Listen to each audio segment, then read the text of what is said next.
Hi Stokies, Craig here from the Bear Pit TV, and this of course is my preferred 11 for this Saturday's game against Crystal Palace. Coming off the back of that West Brom defeat, it's a game we need to win, but of course, as many fans are aware, Palace appear to be our bogey team for the past 4 seasons. I don't know why or where it's come from, but at the moment we cannot seem to beat Crystal Palace. I remember reading a stat somewhere that in 2016 they won only something like 6 or 7 games, and 3 of them came against Stoke, twice in the league, once in the FA Cup. It's a bit of form that has to stop on our part. We need to pick up results, and if you look at the table and Palace's recent results, it's one we really can get. We should be getting nothing but 3 points from. So here comes my first 11. Obviously Lee Grant in net. Centre back, Shawcross and Indy. Full back, I'm going to go with Eric Peters at left back. Right back, depending if he's fit, I will go with Glenn Johnson. Obviously, Bardsley came in the other week and did well. It's fine. However, Johnson, I think a lot of people will consider the better player. So if he's fit, naturally he will start.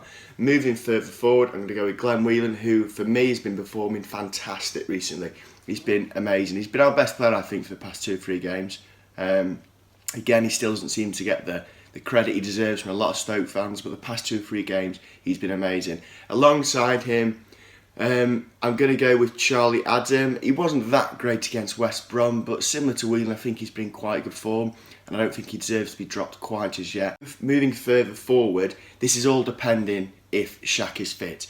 If Shaq is fit, he will start and he will play on the right of the front 3. In the middle, I'm going to go with Crouch still. He's still in good form. I know we've got Berahino ready to go, but Crouch, similar to Charlie Adam, I think he's in good form. He shouldn't be dropped. He's obviously scoring quite a lot for us at the moment. Then on the left, I'm going to go with Arnie. So the one position I've not done as yet is just behind the front 3. I want to leave that one right to the end because I'm going to drop a player that's arguably been our player of the season, but I think he looks quite tired at the moment. So that, of course, is Joe Allen. I've heard this from quite a few Stoke fans that the past 2 or 3 games, he seems to be running empty. And I think I read somewhere that his general pattern of play for the past month or so has been he'll run around, win you the ball, but then lose the ball, which I kind of agree with a little bit. He seems just to be a little bit shattered and knackered, and he can't seem to retain possession, when he wins possession, of course, that well. So it's hard to say dropping Allen, because I don't feel this is dropping. This isn't a manager's disguise tactic. When I say rest Allen, I truly mean that. I think he needs a little bit of a rest at the moment.